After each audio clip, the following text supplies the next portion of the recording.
Hi, this is Rich Lavens of Watlow, and today we're going to do a quick tutorial on the Eurotherm Mini8.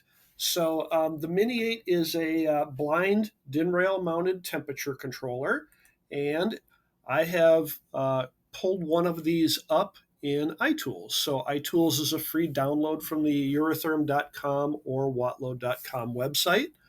I'll close this here to show you how I did this. So I am going to simulate a Mini8. So up here, I'm going to go to New File.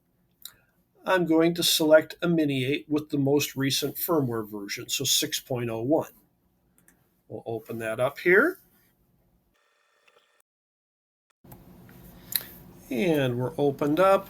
So what I want to do is I want to take an older file and load it into a newer instrument. So normally what we do here is we would go and find the file that we want to do. So I'm going to hit load. I am going to find that file. Here it is. I've got one called Mini Heat Treats. We're going to double click on that.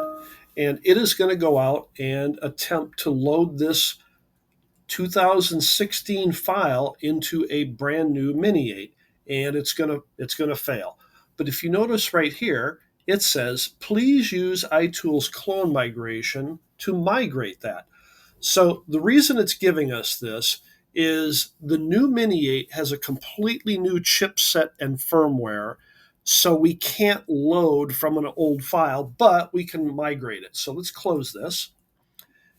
And now we are going to go into this file up here. We are going to open a clone file, and we're going to find that file again. So now we're going to double click it. So we're not trying to load it into the current instrument. I just want to open it up. So we're going to let this open.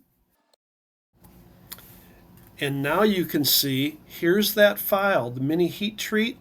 Look at the firmware version down here, 2.6. So what we would do now is once this is open, now if I come to file, there's a migrate clone file parameter. So we're going to click this. And now you're going to pick whatever your firmware is on your new Mini8. So in this case, I have 6.01. So we're going to click that and we're going to hit OK. And we're going to let this migrate the old file to the new file. Okay, so we have now migrated that. And again, if you look at these tabs, the one people get hung up on, oh, I've got two warnings. So again, if you click on that, it will tell you what your warnings are. Now, in this case, it's just saying, hey, it's recommended that you basically double check everything. I'm paraphrasing. But really, that's the only two warnings. So we're going to close this. And you can choose whether you save that log file or not. I'm not going to. But what it's done here is, here's version 2.6. There's 6.1. And the migrated file now becomes that. So we can look at that migrated clone file and save it. So let's look at the original. There's 2.6. There's the graphical wiring I was doing at the time. Here's the untitled one. So let's have a look at that. So there's that same file, except now it's in version 6.01. So let's save that. I'm just going to go use the same one. We're going to do that, except I'll change the date to today.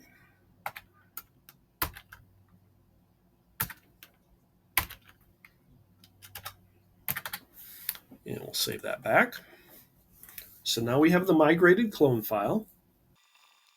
And then lastly, we're going to come to the instrument here. So this is the one we just, again, pulled out iTools. You can see there is no block diagram in here. So now we can go to the load. Yeah. So we're going to go to load, and we're going to find that new file right here.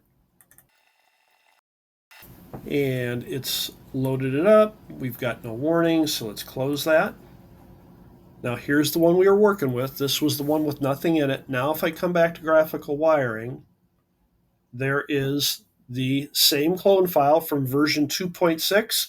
We migrated to 6.01 and now we loaded 6.01, so everything is there. So if you're having trouble with a new controller loading the old clone file in a Mini8, you would use that file migration procedure to load that up. Uh, that's all I had in this tutorial. I hope you find it helpful, but please reach out to us and let us know. Thank you.